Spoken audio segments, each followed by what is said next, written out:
शुरुआत करते हैं ट्रंप के उस 24 घंटे के क्लेम से, जब ये चुनाव प्रचार में उतरे और कहा कि हम युद्ध को रुकवा देंगे। युद्ध रुकवाने के नाम पर साहब 20 जनवरी को पद की शपथ ग्रहण किए और उसके बाद में 13 फरवरी को ये पुतिन को पहली बार फोन मिलाए पुतिन को और कहे कि भाई साहब देखो, आप बहुत अच्छा काम कर रहे हैं, तुरंत नेगोशिएशन के लिए शुरुआत करें। तो पुतिन ने कहा बिल्कुल आप प्रयास कराइए, हम साथ हैं, बिल्कुल आपके साथ हैं, करिए। तो भाई साहब ये बुलाते हैं बेचारे जेलेंस्की को। जेलेंस्की गरीब देश कहा जाएगा, क्यों कहा जाएगा? क्योंकि तुलनात्मक रूप से एक तरफ पुतिन बैठे हैं और एक तरफ ट्रंप बैठे हैं, उनके सामने तो ये बेचारा अब क्या ही कहा जाए। तो दया इस बात पर आती है कि ये इनके झपेड़े में आ गया। ट्रंप से, पुतिन से लड़ रहा था, तब तक इसकी इज्जत बढ़ रही थी। क्यों बढ़ रही थी? क्योंकि सब लोग ये मान रहे थे कि पुतिन जैसे एक महान देश के साथ, पुतिन महान देश के राष्ट्राध्यक्ष हैं, लेकिन रूस जो है वो अपने आप में बहुत विशाल है, प्राकृतिक संसाधनों से लबरेज है, उसके साथ एक छोटू सा देश संघर्ष कर रहा है और इतने दिन से टिका है। तो इनकी इस मतलब जुझारूपन की तारीफ हो रही थी कि यार ये आदमी खूब टिक गया भाई। लोग सोच रहे थे कि 7 दिन नहीं चलेगा, कुछ लोग कह रहे 24 घंटे नहीं चलेगा, ये आदमी 2-2 साल तक टिका रह गया। तारीफें हो रही थी। लेकिन इन महाशय ने इनको फपेड़ दिया। बोले तुम बेटा जी ही अमेरिका के दम पर रहे थे, बाइडेन प्रशासन तुम्हें $350 बिलियन की मदद कर गया है, मुझे तो हाल में पहले वो पैसा दो। ये बिल्कुल वैसी वाली बात थी कि कभी आप किसी को दान में कुछ दे दिए हो और दान में जिसको दिए हो बेचारा वो जरूरतमंद आदमी रहा हो, लेकिन वो जरूरतमंद आदमी कुछ करने की सोच रहा हो, आप उस जरूरतमंद आदमी के पास पहुंच गए कि हम तुमको जो दान दिए थे ना पैसा पहले वापस वो वाला लौटाओ, तो इस बेचारे के सपने फुर हो गए। तो भाई साहब ये इसको बुलाए और बुलाकर धमका दिया 28 फरवरी को। 28 फरवरी को धमकाए तो इनका जितना भी टैबू बना था पूरी दुनिया में वो खत्म हो गया। अब इसके बाद में ये पुतिन को फोन करके अपडेट दिए कि सुनो वो आए थे, तुम हो सकता है टीवी पर ना देखे हो, हमने खूब माहौल बनाया था, उस माहौल को तुम अगर ना देखे हो तो हम तुम्हें फोन पर बताते हैं सारी बात। ये फोन किए। पुतिन को पता था कि बेटा जब जब तुम क्रेडिट खाने की लड़ाई में आगे निकलोगे, दुनिया के सामने जब तुम छाने की सोचोगे, उस समय सारा की सारा मतलब इस तरह से था। देखो बड़ा गजब हुआ, इंडिया ने ऑपरेशन सिंदूर किया। ऑपरेशन सिंदूर के दौरान मोदी जी की इमेज बढ़िया अच्छे से उड़ते हुए आ रही थी कि भाई मोदी जी ने जो कहा वो कर दिया, मोदी जी जनता की बात मानते हैं, जानते हैं। उन्होंने कहा कि जा मोदी को बता देना, मोदी ने कहा कि ले बेटा तेरा खेल तमाम। इंडिया में मोदी जी की इमेज बहुत चढ़ते हुए उठते हुए आ रही थी। अपोजिशन को भी यह लगने लगा था कि अब इसका काट क्या है, मतलब मोदी जी के खिलाफ बोल क्या पाएंगे। पूरा विपक्ष एक होना पड़ा, हो भी गया क्योंकि राष्ट्र का मुद्दा था कि नहीं साहब हम कुछ कर नहीं सकते। मोदी जी एकदम पीक पर जाने वाले थे, ये आया खट से वो कैप लेके चला गया, नहीं नहीं नहीं नहीं मैंने कराया है। तो मोदी जी ने कहा कि यार ये तो पूरा क्रेडिट खा गया यार। अब क्रेडिट भारत तो बदले लेने का खा रहा था कि हमने आतंकियों को ठिकाने लगा दिया, ये आदमी आया उस क्रेडिट को उठा के खुद भाग गया, मैंने कराया और तेज तेज चिल्लाना शुरू कर दिया। ये चुप ही नहीं होता है, पत्रकार आदमी चुप ही नहीं होता है। अब तेज तेज बोल करके हम डिप्लोमेसी में अटक गए कि कुछ बोलेंगे तो हमारा तो बिल्कुल फ्रंट लाइन पर मामला छिड़ा पड़ा है, तो हम शांति से दबे रहे कि एक बार तो शांत हो जा भाई, तेरी यात्रा चल रही है, मानते हैं। ये भाई साहब बजा बजा के ले गए। अब पुतिन इस बात के बहुत बड़े उस्ताद आदमी हैं, वो जानते हैं अनुभवों से। ये आदमी जो माहौल बनाकर गया है कि तुम बेटा पूरी दुनिया की लाइमलाइट खींच लो एक बार, और जो तुम लेके जाओगे ना, तुमसे उस टोपी को लेके हम भागेंगे। पुतिन ने बार बार यही किया है। देखो मैं आपको फिर से याद दिलाता हूं, शुरुआत में पुतिन ने बुला करके इनको कहा, यूक्रेन के राष्ट्रपति को बुलाकर ट्रंप ने जेलेंस्की को बुलाकर समझाया क्या, बेचारे को ह्यूमिलेट किया कैमरे के सामने। उसको जब बेइज्जती किया गया तो भाई साहब ट्रंप दुनिया के सामने ऐसे बन गए कि यार ट्रंप तो ट्रंप है भाई साहब, कुछ रखते ही नहीं है, मुंह में रखते ही नहीं है, सब बात बोल देते हैं और ये तो मतलब जो चाहते हैं वही करते हैं, राजा बन गए साहब। ये राजा जी 28 फरवरी के दिन राजा रहे तो राजा ने कॉल किया साहब। किसको कॉल किया? पुतिन को कॉल किया, मार्च में कॉल किया भाई। अब खूब दिन फुटेज खा ली। फुटेज खाने के बाद पुतिन को बताने के लिए कि सुनो बात हो गई थी हमसे और ये बात हुई है। पुतिन कहते हैं कि रुकिए हम जरा थोड़ा वेट करके आते हैं। 1 घंटे ट्रंप को फोन पर इंतजार करवा दिया गया। ट्रंप को फोन पर 1 घंटे का इंतजार, ये अपने आप में दुनिया की बड़ी खबर बन गई। जो ट्रंप अपने आप में इतने तेजू बन रहे थे, उन्हें पकड़कर वो आदमी कहता है, और इंटरेस्टिंगली जब ट्रंप का कॉल आना सुनिश्चित है, उस समय पुतिन एक मीटिंग में है और वो मीटिंग लोग रिकॉर्ड कर रहे हैं और उसमें उनको कान में कहा जाता है कि सर मीटिंग है, तो वो बात बोल रहे हैं कि हाँ तो क्या हुआ, वेट करने दीजिए। तो वेट करने दीजिए वाली बात पुतिन ने मैसेज के रूप में दुनिया को भेजी, क्योंकि गेम पूरा नैरेटिव का है और पुतिन खट से ट्रंप से पूरा लाइमलाइट खुद के ऊपर छीन कर ले गए। कोई बात नहीं साहब, पुतिन साहब अपनी पूरी तरह छा गए कि यार ये तो गजब हो गया। मतलब वेस्टर्न मीडिया जो पुतिन को कभी कोई सी बीमारी बताता है, कभी कब मरना तय हो गया यार, ये कर दिया यार फला, जैसे हम लोग दुखी थे ना उस समय पर कि ऑपरेशन सिंदूर के समय हमारी मीडिया में भी कुछ भी चल रहा था, पाकिस्तानी हमसे भी आगे चल रहे थे, पीछे कोई नहीं है। वेस्टर्न मीडिया भी फेक खबरों में आ गया। पुतिन को कई बार मारा जा चुका है। पुतिन के बारे में तो यह तक कहा जाता है कि डुप्लीकेट है इनको फलानी बीमारी है, ये खत्म हो जाएंगे, ये तमाम प्रकार की खबरें। कोई बात नहीं था, ये सब चीज चलती रही। अब पुतिन ने इनके फोन का रिप्लाई स्वरूप जो काम किया वो ये था कि हाँ जी बताएं क्या चाहते हैं आप। तो बोले यार देखो, मैं जब इतना दुनिया के सामने उसको इंसल्ट किया हूं, कम से कम मेरे कहने पर 30 दिन तक का युद्ध तो रोक दो, ताकि मैं ये तो कह पाऊं कि देखो मैं आया और मैंने रूस और यूक्रेन को झगड़ने से रुकवा दिया। कम से कम 30 दिन तक संदेश दे, मतलब ये तो मान जाओ यार। पुतिन ने कहा तथास्तु, जाइए आप जाकर मीडिया में कहिए कि आप 30 दिन के लिए पूरी तरह से युद्ध रोक रहे हैं। साहब ये जाते हैं और जाकर के सब तरफ अनाउंस मार देते हैं कि हाँ भाई पुतिन तैयार हो गया, 30 दिन के लिए युद्ध रोक दे रहा है। ठीक है साहब, ये भाई साहब अनाउंसमेंट मार ही रहे होते हैं, भाई साहब अगले ही दिन पुतिन के द्वारा यूक्रेन पर 214 ड्रोन से हमले कर दिए जाते हैं। और ऐसे हमले किए जाते हैं कि सब तरफ आग और त्राहिमाम, मतलब उन ड्रोन को मार भी नहीं पाते हैं। मतलब इन्होंने पूरी दुनिया में जो मैसेज भेजा कि मेरी बात पुतिन मान गया है, उस बात को इन्होंने जैसे सुर्खी बनाया, क्योंकि वो 1 घंटे वेट वाली बात अगले दिन आती, उससे पहले पहले ही इन भाषा ने दोबारा बम फोड़ दिए। ट्रंप ने कहा कि यार ये तो फिर से बेइज्जती हो गई, अब क्या करें। अब क्या करें, तो पुतिन को लग गया कि नहीं, किसी गलत आदमी से पाला पड़ रहा है, वो मेरा पूरा क्रेडिट खा जा रहा है। चलो कोई बात नहीं। इस बीच में अब ये महाशय क्या करते हैं, इस बीच में ये मिडिल ईस्ट की यात्रा पर आते हैं और इस बीच में पहलगाम इंसिडेंट हो जाता है। भारत एक्टिवेट हो जाता है। भारत रसिया यूक्रेन के मामले में दुनिया को शांति का संदेश दे रहा था। भारत की तैयारी में ही नहीं था कि हम इस तरह का कुछ करेंगे। इसकी पूरी टीम पीआर की बैठी हुई थी कि भाई साहब जैसे ही कुछ होगा हम वाहवाही दिलवाएंगे सर आपको। इधर भारत और पाकिस्तान का आमना सामना हो जाता है। इन महाशय का मिडिल ईस्ट आना शुरू होता है। मिडिल ईस्ट आने से पहले उनकी पीआर टीम बैठी होती है कि सर चिंता मत करिए, उसका क्रेडिट दिलवा दें कहे तो आपको। बोले हाँ हाँ करवाओ। तो भाई साहब भारत और पाकिस्तान की जो बातचीत हुई, क्रेडिट इनको टिका दिया गया।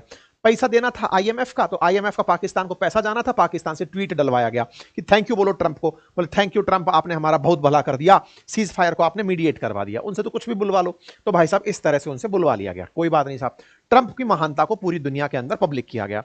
ट्रंप से फिर पूछा गया मिडिल ईस्ट की यात्रा के दौरान कि सर वो आप मध्यस्थता करवा रहे थे, क्या हुआ, 5वां महीना चल रहा है, कुछ होगा। तो ट्रंप ने कहा कि देखिए वैसे तो टर्की में बुलवाया गया है जेलेंस्की को और पुतिन को, वो टर्की में आएंगे, इस्तांबुल में बैठेंगे, बातचीत करेंगे। बोले अच्छा। ट्रंप ने अपनी तरफ से रशिया यूक्रेन की टॉक को टर्की में करवाने का प्रस्ताव रखा कि ये दोनों लोग आएंगे और आकर बातचीत करेंगे। ये घटना कब की है, 13 मई की है। ठीक है साहब, तैयारियां शुरू होती हैं कि पुतिन आएंगे टर्की, अभी 7 दिन पहले की बात है, और साथ में कौन होंगे, जेलेंस्की, दोनों के बीच बातचीत होगी क्योंकि हम लगातार प्रयास कर रहे हैं। कोई बात नहीं साहब। पुतिन ने जब ये पूरी तरह दुनिया को अनाउंस कर देते हैं कि पुतिन टर्की आएंगे, उसी बीच में ये महाशय पुतिन अगले ही दिन 14 तारीख को, मतलब आप देखिए यहां खबर आती है कि ये दोनों रशिया यूक्रेन की टॉक होगी टर्की में, ये 13 तारीख को खबर है। जैसे ही ये माहौल के अंदर छा रहे होते हैं, 13, 14, 15 के मिडिल ईस्ट में थे ये, पुतिन कहते हैं कि मैं नहीं आ रहा। भाई साहब पुतिन के द्वारा 14 तारीख को इनकार कर दिया जाता है, मैं नहीं जाऊंगा इस्तांबुल, मैं टर्की नहीं जाऊंगा। अब टर्की नहीं जाएंगे, इस बात पर फिर बेइज्जती। ट्रंप ने कहा कि यार हम तो इतना मामला बनाए हुए चल रहे थे, अब क्या करें। इस बीच में पत्रकार इनसे पूछते हैं ट्रंप से कि सर वो मना कर दिए कि वो नहीं आ रहे हैं, टर्की का मना कर दिया उन्होंने, मध्यस्थता के लिए दोनों देश बैठना ही नहीं चाह रहे हैं, क्या कीजिएगा। तो फिर भाई साहब ये अगेन पत्रकार आदमी तत्काल प्रभाव से बोलता है जब मैं ही नहीं जा रहा तो वो क्यों आएंगे। तो बोले महाराज आपको थोड़ी जाना था, बैठना तो उन दोनों को था, आपने तो दोनों से बात कर ली, अब दोनों को बैठ के बातचीत करने दीजिए ना। तो ये इस बात को इस तरह से डायरेक्ट करके निकल गया, मैं नहीं जा रहा तो वो भी नहीं आ रहा। बोले चलो कोई बात नहीं। तो पुतिन का मामला सेटल हुआ। अब ये वापस गए, बोले यार तुम हमारी मिडिल ईस्ट में भी बेइज्जती करा दिए, कम से कम अब तो बता दो कि चाहते क्या हो। तो भाई साहब मिडिल ईस्ट से पहुंचे 15 तारीख को, ये जाकर इनको फिर फोन किए। ये तीसरी बार था। इस बार ट्रंप ने सोचा कि दुनिया को मैंने ट्रेड का बहुत तगड़ा झटका दिया हुआ है, रूस को इसका कोई फर्क पड़ता नहीं है क्योंकि वो तो पहले से सैंक्शन झेल रहा है। तो भाई साहब इन्होंने उस ट्रेड कार्ड को खेला रूस के साथ कि देखो अगर आप मेरी बात मानते हो तो आपको मेरे साथ बहुत फायदा होगा, बढ़िया व्यापार करेगा अमेरिका और रूस मिलकर के, बढ़िया व्यापार करेंगे, आप बहुत बड़े बन सकते हो। पुतिन ने कहा ऑलरेडी बड़े हैं, बताइए क्या दिक्कत है। बोले साहब और कुछ भी हम अच्छा कर सकते हैं। तो इस बात के लिए इन्होंने, ट्रंप ने अपना ट्रंप कार्ड खेला टैरिफ का और खेला ट्रेड का कि आप आइए फिर बढ़िया व्यापार का समझौता करते हैं। इन्होंने भाई साहब कल शाम को, मतलब अपने हिसाब से आज जो है, इन्होंने अपनी तरफ से यह जानकारी दुनिया को दे दी कि मैंने साहब पुतिन से 2 घंटे बातचीत की है और उस बातचीत में बढ़िया सकारात्मक चीजें रही हैं, सीज फायर ऑन ट्रैक है, पुतिन तैयार हो गए हैं, बातचीत करेंगे। वो बोले साहब वो 30 दिन वाली बात भी नहीं माना इस बार। बोले नहीं माना नहीं, लेकिन उसने कहा कि बात करेंगे बात करेंगे। इस बार भाई साहब यूक्रेन के लोग नाराज हो गए। यूक्रेन के लोगों ने ट्रंप का जो कार्टून बनाया, भाई साहब आनंद आ गया।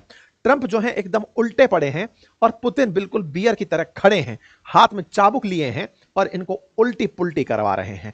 भाई साहब यहां पर best take on Trump Putin phone call इस नाम से यूक्रेन के हैंडल से ट्रंप का मजाक बनाया जा रहा है कि ये चले थे इस आदमी को सुलझाने, इसने इनको उल्टा कर दिया है। चलिए साहब, बहुत बढ़िया। इस बीच में मीम मार्केट चलता है। मीम मार्केट में पुतिन फिर से छा जाते हैं। पुतिन का कहना और जेलेंस्की की मजाक बनना एक साथ हो रहा होता है। लेकिन साहब अमेरिका भी कहां पीछे, क्योंकि पीआर में पैसा खर्च किया भाई ने। ऐसे में सब ट्रंप के समर्थक जो हैं अमेरिका में, वो तारीफ करते हैं ट्रंप की कि सर क्या बात है, मतलब क्या किया आपने, मतलब सामने वाला बोल रहा है कि हाँ हाँ हम नेगोशिएशन के लिए बात करेंगे। इस बीच में लोगों ने ट्रंप के पुराने वीडियो निकाल दिए और कहा कि ट्रंप जो है वो पुतिन के बारे में क्या सोचते हैं, वो उनकी अपनी दिमाग की मैनिफेस्टेशन है कि हाँ मैं ऐसा करूंगा। पुतिन इनको बिल्कुल भाव नहीं देते हैं। एक बार एक पत्रकार ने इनसे पूछ लिया कि सर क्या आप पुतिन पर विश्वास करते हैं, तो ये जवाब नहीं दे पाए। इतना फ्रस्ट्रेट हुए, बीइंग ए राष्ट्रपति पत्रकार से कहते हैं मैं तुम पर ही विश्वास नहीं करता हूं। अरे तो उसने पूछा भी नहीं था भाई कि तुम मुझ पर विश्वास करते हो कि नहीं करते हो, यार वो अपना पत्रकारिता कर रहा है। फट गया ये आदमी, ठीक है। ऐसे ही इनके बारे में बहुत सारा एलिगेशन जो पहले लगा था वो रीसरफेस होने लगा। लोग ढूंढ ढूंढ कर लाने लगे कि कमला हैरिस तो पहले ही कहती थी कि ये आदमी पुतिन को नहीं समझता है, लेकिन फिर भी इसे बनना है कि मसीहा हूं मैं, तो यह आदमी गलतियां करेगा और आगे भी गलतियां। खैर कोई बात नहीं, ट्रंप का मजाक ट्रंप के ही लोग बनाना शुरू किए। इस बीच में अमेरिकन्स ने यह मान लिया कि ये पूरी तरह से जो ट्रंप प्रयास कर रहे हैं, ये कह तो सही रहे हैं कि युद्ध रुकेगा तो लोग नहीं मरेंगे, लेकिन जिस आदमी से अपेक्षा कर रहे हैं बस वो आदमी सही नहीं है। अमेरिका के लिए रूस भले ही बोलता हो कि मैं समझौते के लिए तैयार हूं, वो तो 5 महीने से बोल ही रहा है कि मैं समझौते के लिए तैयार हूं। पुतिन आए, पुतिन से पूछा गया कि सर वो बात हुई थी क्या ट्रंप से, कुछ वो कह रहे हैं कि कुछ बढ़िया बातचीत हुई। पुतिन भी प्रेस कॉन्फ्रेंस में आ गए तो उन्होंने कहा हाँ बहुत फ्रैंक बातचीत हुई, खुली बातचीत हुई है उनके साथ में, और ऐसा अच्छा बातचीत हुआ, बढ़िया बातचीत हुआ है। सर बातचीत क्या हुई, कुछ नहीं, बातचीत हुई है, बढ़िया बातचीत हुई है, बातचीत हुई है, बहुत अच्छी बातचीत हुई है। पुतिन अपनी तरफ से बस बातचीत हुई है कहकर चले गए। जब पुतिन का प्रेस कॉन्फ्रेंस ट्रंप के सामने गया तो ट्रंप से पूछा गया सर वो आदमी आपसे बातचीत करके फिर से कह दिया है कि वेरी फ्रैंक, मजा आ गया साहब, बहुत अच्छी बातचीत हुई साहब, बहुत अच्छी। लेकिन वो ये नहीं बोला है कि सीज फायर कर रहा हूं, ना ही कोई इस बारे में कोई अपडेट दिया है। आप क्या कहेंगे? फिर से ये खोपड़ी खुजाला कि यार अभी तो समझाया था कि एक दिन तो फुटेज खाने दे यार। भाई साहब ये जाते हैं फिर कहते हैं कि देखो बात ऐसी है, हर दिन हर हफ्ते 5,000 लोग मर रहे हैं, मैं ब्लड बाथ रोकना चाहता हूं, अब रुकता है कि नहीं मैं प्रयास ही कर सकता हूं। कोई बात नहीं साहब। ऐसे में US is not banking of Ukraine talks. Trump अब धीरे धीरे गुस्सा होने लगते हैं। शाम होते होते ट्रंप को गुस्सा आने लगता है। आज के दिन की बात है। गुस्सा किस बात पर होने लगता है कि देखो भाई मैं जितनी मध्यस्थता कर सकता था कर लिया, आगे से वेटिकन सिटी के पोप संभाले सारी बातें, मुझे नहीं पता है।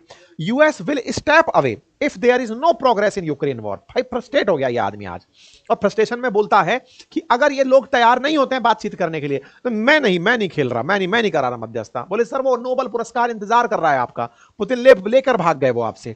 बोले मैं नहीं खेल रहा भाई, मैं जा रहा हूं, हटो। अच्छा साहब, ऐसे में ये व्यक्ति का जो फ्रस्ट्रेशन है ये इनके वीडियोस में साफ दिखाई दे रही है। ये अपनी तरफ से यही भाषण दे रहे हैं और आरटी वाले इसको खूब डाल रहे हैं। फिर ये आदमी फ्रस्ट्रेशन में एक लाइन और बोल जाता है, ये कोई मेरा युद्ध थोड़ी है जो मैं इस युद्ध को लड़े जा रहा हूं। और यूक्रेन खोपड़ी खुजाल रहा है कि यार तुम अपना युद्ध बता करके मेरे यहां के आधे संसाधन लेकर चले गए, ये डर दिखा करके कि अगर मैं साथ नहीं आया तो पुतिन तुम्हारा बुरा कर देगा, और तुम कह रहे हो कि मैं तो कहीं हुई नहीं, तो हम तो पूरी तरह से लुट गए, हमारा कौन क्या करेगा, हम तो बर्बाद हो गए। अब भाई साहब ये लाइन देते हैं कि मेरा युद्ध थोड़ी है जो मैं इतना टेंशन कर रहा हूं, हाँ लेकिन पुतिन अगर रेड लाइन क्रॉस करते हैं तो हम कुछ पैसा खर्च करके उनको बर्बाद कर देंगे, जैसे तुम अब तक तो कर नहीं पाए। ठीक है, कोई बात नहीं साहब। तो इनका जो है पूरी इंसल्ट करने में पूरा की पूरा माहौल इन्होंने निभाया, और एक तरह से इंडियंस को आज जाकर थोड़ी राहत मिल रही होगी इस बात की कि इस आदमी ने समझ लिया कि ट्रंप का खेला कैसे किया जा सकता है। जिस आदमी को इतना ज्यादा चस्का होना हर चीज का क्रेडिट लेने का, वो पुतिन के ही हद पे चढ़ सकता है, और पुतिन भाई साहब ने प्रॉपर हद पे चढ़ा दिया। इनका क्या हुआ, ये तो बेचारे लुटपिट गए। ये लुटपिट गए तो इन्होंने सबको फिर फोन किया, सर ये तो बहुत बड़ी इंसल्ट की बात हो गई। बोले क्या हो गया?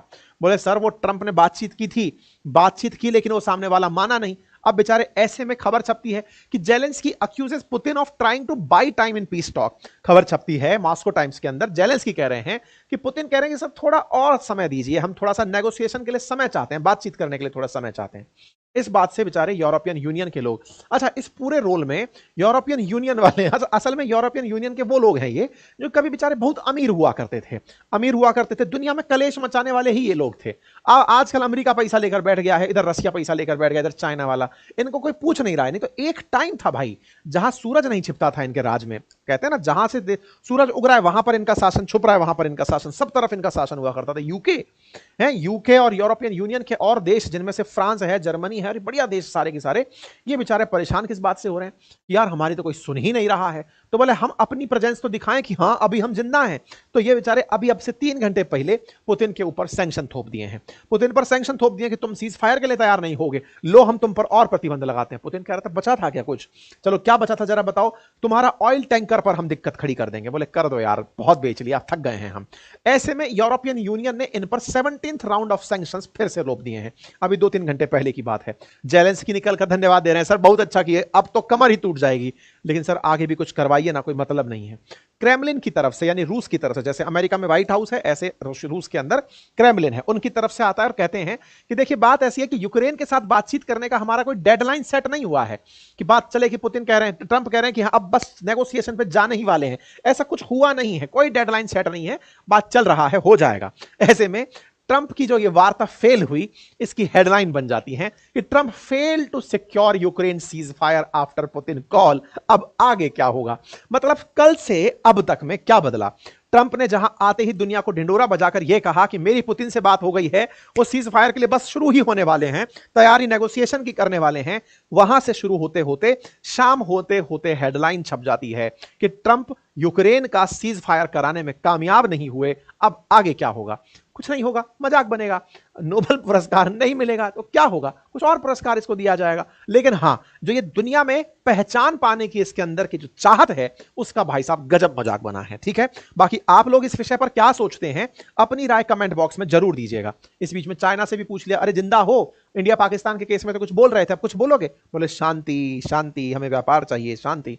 तो चाइना ने शांति का संदेश सबको भेज दिया है। तो पुतिन भाई साहब गजब किया आप, बहुत सारी शाबाशी आपको, इस आदमी के साथ आपने बढ़िया किया। फिलहाल के लिए इतना ही, बाकी आपको जानकारी पसंद आई हो तो साथियों से साझा करें, चैनल पर नए हैं तो चैनल को सब्सक्राइब कर लें। मित्रों एक बहुत खास बात जान लो,